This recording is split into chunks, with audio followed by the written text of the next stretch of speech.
جب کرب و بلا میں نواسہ رسول کا سر کاٹا گیا تو ایک کوہرام برپا ہو گیا، زمین سوگوار ہو گئی، سورج کو گرہن لگ گیا، آسمان سرخ ہو گیا، بیت المقدس کی زمین سے خون ابھر آیا، خانہ کعبہ ہلنے لگا، رسول اللہ کی قبر مبارک سرخ ہو گئی، یزید کا محل ہلنے لگا۔ فوج یزید ڈر بھی رہی تھی، لیکن دولت کی لالچ میں وہ ان تمام اللہ کے معجزات کو درگزر کر رہے تھے۔ سر حسین کہ جو نوکے سینہ پہ آیا تو اللہ کی حمد و ثنا کرنے لگا، اللہ کا شکر کرنے لگا۔ امام حسین علیہ السلام کٹے ہوئے سر سے دیکھ رہے ہیں کہ ان کی بہنوں اور بیٹیوں کے سروں سے چادروں کو لوٹ لیا گیا، ان کے خیام کو جلایا جا رہا ہے۔ وہ اللہ کو گواہ بنا کے اللہ کی مرضی میں راضی ہیں، اور پھر رسول اللہ کی نواسیوں کو قیدی بنا کے امام حسین کے کٹے ہوئے سر کے ساتھ کوفہ و شام کی طرف لے جایا گیا، کیونکہ یزید کا یہ حکم تھا کہ سر حسین کاٹ کر میرے پاس لے کر آؤ، اور رسول اللہ کی نواسیوں کو قید کر کے زنجیروں میں جکڑ کے ان کو پتھر مارتے ہوئے اس طرح سے محل پہنچاؤ کہ لوگوں کے دلوں میں میرا روب، میرا دبدبہ قائم رہے۔ تاریخ نے لکھ دیا کہ رسول اللہ کے خاندان کے چھوٹے چھوٹے بچے جو اونٹوں کے ساتھ باندھے گئے تھے، اور یوں یہ قافلہ چلتا رہا۔ بس ایک جگہ اچانک سے سر حسین رک گیا۔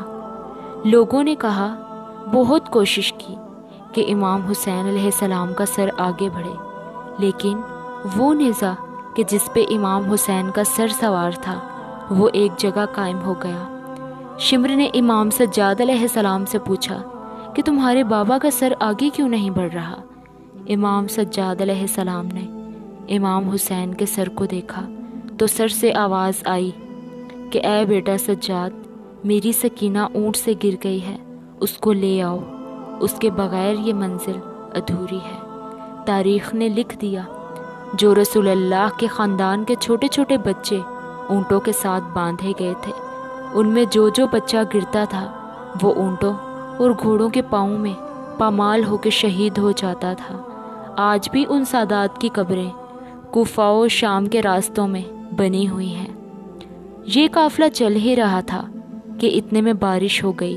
فوج یزید نے دیکھا کہ آس پاس تو کوئی شہر ہی نہیں، دور ایک گرجا گھر ان کو نظر آیا۔ وہ قریب گئے اور کہنے لگے کہ ہم وقت کے حاکم کے فوجی ہیں، ہم ایک رات یہاں آرام کریں گے۔ تو بس اس چرچ کے پادری نے جب اس قافلے کو دیکھا کہ بے پردہ بیبیاں ہیں اور ایک نورانی چہرے والا قیدی بیبیوں کے ساتھ زنجیروں میں جکڑا ہوا ہے اور تمام سر نوکے نیزہ پہ سوار ہیں، بس وہ پادری تمام سروں کو دیکھتا رہا، کبھی جون کا سر دیکھے، کبھی خر کا سر دیکھے، کبھی قاسم کا سر دیکھے، کبھی علی اکبر کا سر دیکھے۔ جب اس پادری کی نگاہ علی اصغر کے اس چھوٹے سے سر پر پڑی، وہ چیخ اٹھا اور کہنے لگا کہ اے لوگو، یہ تو کچھ ماہ کا بچہ ہے، اس نے کیا جرم کیا ہوگا کہ اس کا سر کاٹ کر نیزے پہ سوار کیا؟ وہ غرور و تکبر میں کہنے لگے کہ یہ ہمارے بادشاہ کو بادشاہ نہیں مانتے، اور جو ہمارے بادشاہ یزید کو نہیں مانے گا اس کا حشر یہی ہوگا۔ بس اتنے میں اس کی نگاہ ایک گھوڑے پر پڑی جس کی زلفوں سے غازی عباس علمدار کا سر باندھا گیا۔ وہ حیرت سے پوچھنے لگا کہ اے لوگو، اس مبارک سر کو گھوڑے کی زلفوں سے کیوں باندھا ہے؟ شمر کہنے لگا کہ یہ ان باغیوں کے علمبردار عباس کا سر ہے، اس کو نیزے پہ سوار کرتے ہیں، سوار ہی نہیں ہوتا، تبھی اس کو گھوڑے کی زلفوں سے باندھا ہے۔ بس یوں تمام سروں کو دیکھتے دیکھتے جیسے ہی اس پادری کی نظر سر حسین پر پڑی، وہ زارو قطار رونے لگا۔ شمر نے پوچھا کہ کیوں رو رہے ہو؟ وہ کہنے لگا کہ میں نے اس سے زیادہ نورانی چہرہ اپنی زندگی میں پہلے کبھی نہیں دیکھا۔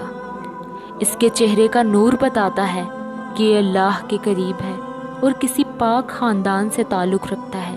شمر کہنے لگا کہ ہاں، یہ فاطمہ کا بیٹا ہے۔ وہ حیرت سے پوچھنے لگا کہ کون فاطمہ؟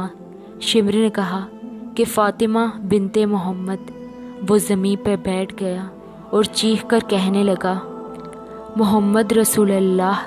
شمر نے کہا، ہاں۔ وہ حیرت سے پوچھنے لگا، اے بدبخت، یہ تو تمہارے رسول کا نواسہ ہے، تم نے انہی کو قتل کر دیا۔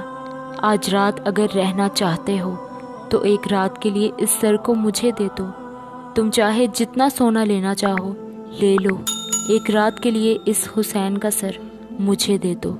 شمر نے کہا کہ ہاں لے لو، کل صبح ہم اس کو لے کر جائیں گے، بس سر حسین۔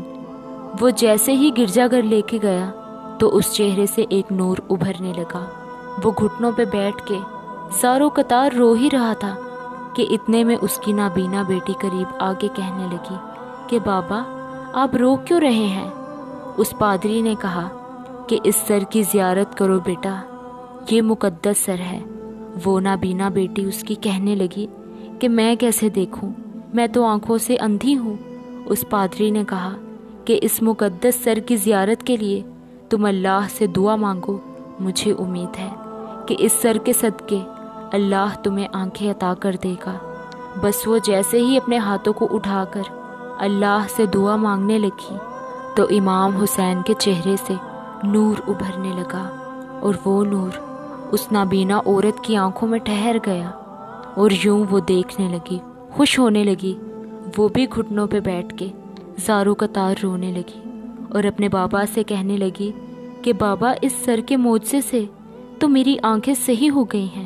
یہ کیسے بدبخت لوگ ہیں جو ان ہستیوں کے سر کو کاٹ کے آئے ہیں۔ بس وہ روتے رہے اور رات اختتام کو پہنچی۔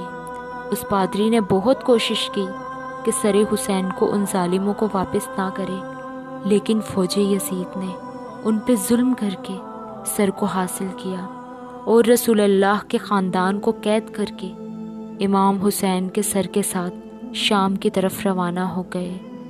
سلام ہو رسول اللہ کے نواسے کے مبارک سر پر، سلام ہو ان پاک ہستیوں پر کہ جو کائنات پر حکومت رکھتے ہوئے بھی انسانوں کی بقا کے لیے ہر ظلم سہتے رہے۔ سلام ہو کربلا کے ہر شہید پر، سلام ہو کربلا کی ہر ماں پر۔